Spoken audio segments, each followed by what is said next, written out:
네, 이렇게 하락 출발하는 미증시입니다. 미국 현지에서는 어떻게 보고 있을까요? 미국 증시 전문 유튜버 유산남님 연결해 들어보겠습니다. 유산남님 안녕하세요. 네, 오늘 장 어떻게 보고 계실까요? 네, 일단 오늘 같은 경우는 내일 있을 잭슨홀의 눈치를 보면서 전반적으로 시장이 보합권에서 움직이는 모습이 나오고 있습니다. 그러고 나서는 월마트가 예상보다 낮은 시장의 이익의 예상을 밑도는 실적을 3년 만에 발표를 한 점, 그리고 실업상청 건수가 예상보다 높게 나온 점이 전반적으로 시장에 하방 압력을 넣고 있는 것으로 보이고 있고요. 여기에 추가적으로 리사 쿡과 그리고 트럼프 대통령 간의 갈등과 그리고 어제 연준 회의록까지 전반적으로 시장의 악재로 조금씩 작용하고 있는 모습이라고 말씀드릴 수 있을 것 같습니다. 네, 월마트 실적에 대한 부분은 외신 브리핑 시간에 다뤄드리도록 하겠고요. 오늘 꼭 짚어봐야 할 뉴스와 이슈 부탁드리겠습니다.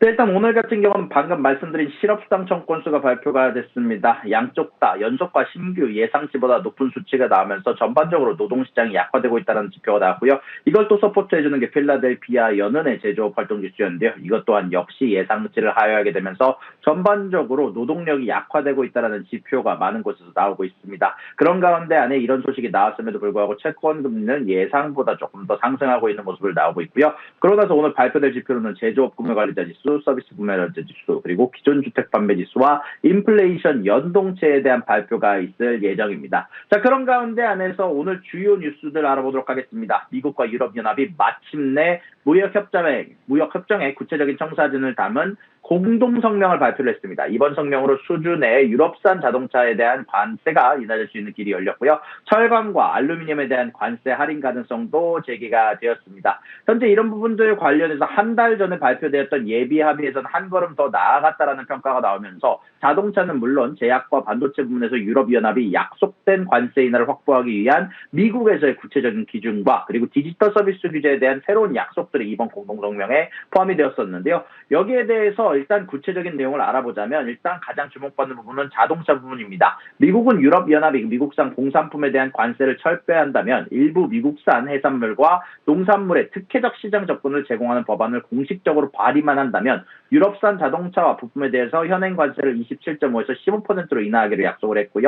현재 이 조치는 법안이 발의되는 즉시 빠르면 수준에 시행될 수 있다라고 발표를 했으며 이는 2024년 한 해에만 349억 달러 규모의 자동차와 부품을 미국에 수출한 독일과 여러 유럽 주요국들이 애타게 기다려온 소식이라고 할 수 있을 것 같고요. 자동차 외에도 미국은 항공기 부품 그리고 복제약과 그 원료 코르크 같은 일부 천연자원 등 다양한 유럽 제품에 대해서도 관세를 낮추기로 약속했는데요.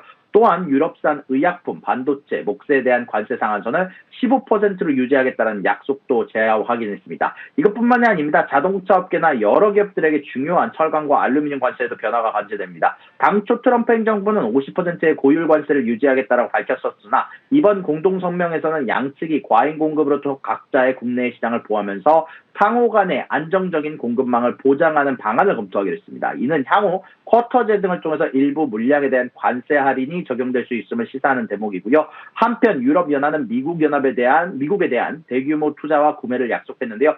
2028년까지 제약, 반도체, 첨단 제조업 부문에 전략과 부문에 6천억 달러를 투자하고 천연가스, 원자력, 석유 부분에 7,500억 달러 규모의 미국산 에너지를 구매하기로 약속했습니다. 이뿐만이 아니라 디지털 무역에서도 유럽연합이 소위 망사용력을 채택하거나 유지하지 않기로 확약하면서 부당한 디지털 무역 장벽을 해결하기 위해서도 협력했다라는 점이 한국과 연관이 있을 수도 있다는 얘기가까지 전달할 수 있을 것 같습니다.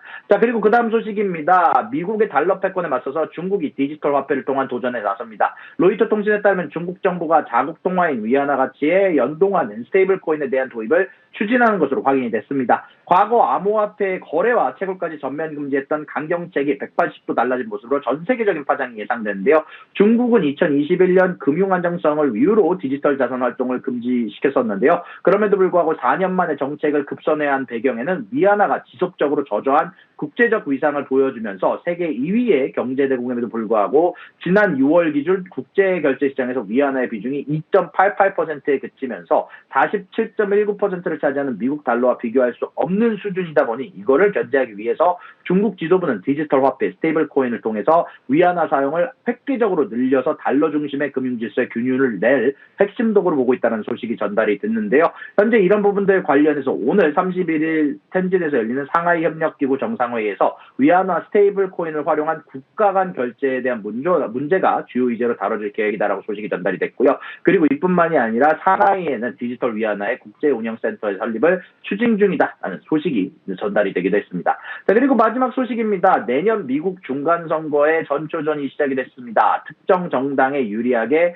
선거구를 쪼개는 이른바 게리맨더링 전쟁이 텍사스를 시작으로 미 전역으로 번지는 양상이 나오고 있는데요. 특히 이 문제는 내년 기준으로 트럼프 대통령의 지지율과 트럼프 대통령의 권력에 대해서 결국 평가를 하는 기준이 될 수 있어서 이런 부분들이 가장 주목을 받고 있다고 말씀드릴 수 있을 것 같은데요. 일단 발단 텍사스입니다. 현지 시간으로 20일 공화당이 장악한 텍사스주 하원은 공화당에 더 많은 연방 하원 의석을 안겨줄 수 있는 선거구 조정안을 통과시켰습니다. 민주당 의원들이 2주간 의사일정을 거부하며 막았었지만 결국 표결 끝에 찬성 88표, 반대 52표로 가결이 됐고요. 이 법원의 발의자인 공화당 토드 헌터 주 하원 의원은 대놓고 이 계획은 단순하다. 바로 공화당의 정치적 성과를 향상시키는 것이다라고 노골적으로 밝히기도 했는데요. 현재 연방 하원이 공화당이 219석, 민주당이 212석으로 아주 근소한 차이를 보이고 있는데 이 조정안이 통과되면서 약 권력 지형이 공화당의 5석가량 더욱더 유리하게 바뀔 수 있어 이런 부분들이 버락 오바마 대통령도 여기에 대해서